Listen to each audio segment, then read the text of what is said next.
আসসালামু আলাইকুম। যেখান থেকে আমাদের এই ভিডিও দেখছেন সবাইকে জানাচ্ছি আন্তরিক অভিনন্দন। আজকে একটা গল্প শেয়ার করতে আসছি আপনাদের সাথে। প্রায় 7-8 বছর আগে ইন্টেলিজেন্সি ডেভেলপ করার জন্য আমাদের একটা ক্লাস ছিল শিল্পকলা একাডেমিতে। আমি তখন থিয়েটার করতাম।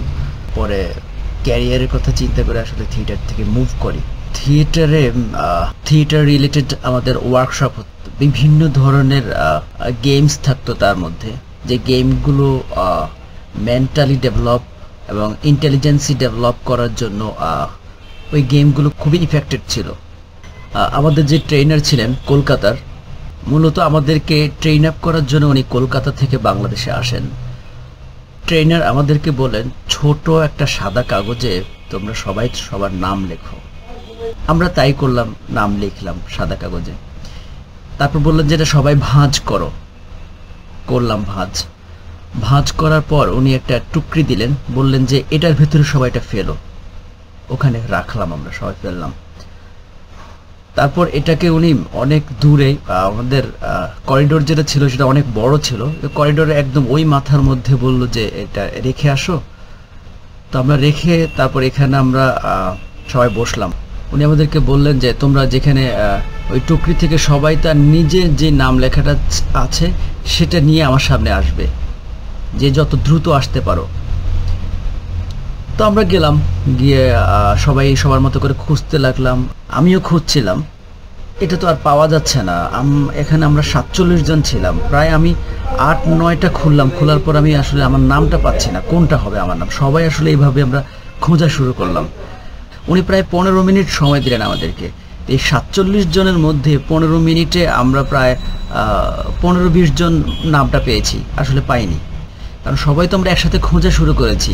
তো সেজন্য 47টা হাত একটা টুকরির ভিতরে আসলে খুবই হযবরল একটা অবস্থা ছিল, খুবই মানে। আর এটা খুব দ্রুত কে নিয়ে যেতে পারবে সেটা আসলে আমাদের একটা পরীক্ষা ছিল, আমরা সেটা ভেবেছি। যাই হোক, 15 মিনিট যখন ওভার হয়ে গেল তখন উনি নক করলেন যে সবাই চলে আসো। তো কেউ পেয়েছি, কেউ পাইনি, আমি পাইনি। চলে গেলাম। যাওয়ার পর উনি আমাদেরকে বললেন কে কে পেয়েছো। তো যারা পেয়েছে তারা দেখালো, যারা পাইনি তারা বললো যে আমরা এখনো পাইনি। তো উনি বললেন যে 15 মিনিট সময় চলে গেল, তোমরা পাওনি। তো তোমাদের ইন্টেলিজেন্সিটা আসলে কেমন ছিল এটা আমি পরীক্ষা করলাম। আমরা তাৎক্ষণিক বুদ্ধি দিয়ে কি কাজ করতে পারি সেটাই উনি আমাদেরকে দেখাতে চাইলেন। যেহেতু থিয়েটারে, শুধু থিয়েটার বলবো না, যেই কোনো জবে যান, যে কোনো কাজেই তাৎক্ষণিকভাবে আপনাকে ডিসিশন নিতে হবে যে এটার কোনো একটা প্রবলেমের সলভ কি হতে পারে, একটা সমস্যার সমাধানটা কি হতে পারে, আপনাকে বের করতে হবে। লাইফের যে কোনো জায়গায়, যে কোনো ডেস্কে, যে কোনো এনভায়রনমেন্টেই এটা করে আনতে হবে। এবং যারা পারে তারাই আসলে সাকসেস, আর যারা পারছে না তারা একটু পিছিয়ে। তো উনি আমাদেরকে পরে বললেন, আমি তোমাদেরকে একটা রুলস বলতে পারি যেটাতে তোমরা জাস্ট 2 মিনিটে সবাই শেষ করে চলে আসতে পারবে। এখানে 15 মিনিট খরচ করার পরেও তোমরা কেউ পাওনি, যেখানে 2 মিনিটের ভিতর তোমরা সবাই তাদের নিজের কাজটা শেষ করে এখানে চলে আসতে পারবে। আমরা তো অবাক হয়ে তখন তাকিয়েছিলাম, কি বলছেন, কিভাবে? মানে আমরা খুব ইন্টারেস্টিং একটা মোমেন্ট, যে কিভাবে আমরা জানার জন্য সবাই আগ্রহ হচ্ছিলাম। জি বলুন। তো উনি আমাদেরকে বলল, তোমরা সবাই সেখানে যাবে, গিয়ে যে যেটাই পাও ওইটা হাতে নিবা, নেওয়ার পর সেটা খুলবা, খুলে কার নাম সে তার নাম বলে ডাক দিবা, যার নাম সে হাত তুলবে তাকে সেটা দিয়ে দেবা, বাস। ঠিকই আমরা গেলাম। যাওয়ার পর সেই টুকরি থেকে প্রত্যেকে আমরা একটা করে কাগজ তুললাম, তুলে যার নাম, আমরা নামটা জাস্ট সাউন্ড করছি আর হাত তুলছে, তাকে আমরা দিয়ে দিচ্ছি। এভাবে দেখলাম যে 2 মিনিট সময় লাগেনি। আমরা 47 জন ছিলাম, 2 মিনিটের আগে ওভারকাম হয়ে গিয়েছে, আমরা সবাই চলে আসছি।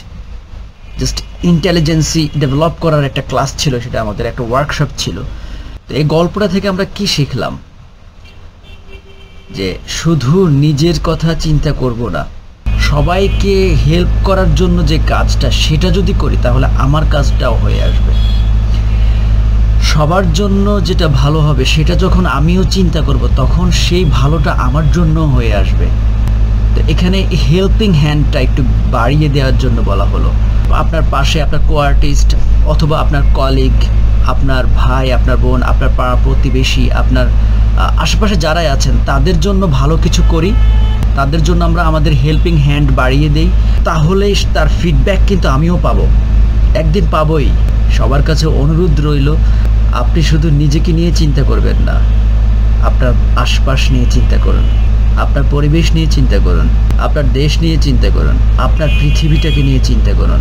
তখন আর আপনাকে নিয়ে আপনি চিন্তা করতে হবে না। ভালো থাকবেন সবাই, আল্লাহ হাফেজ।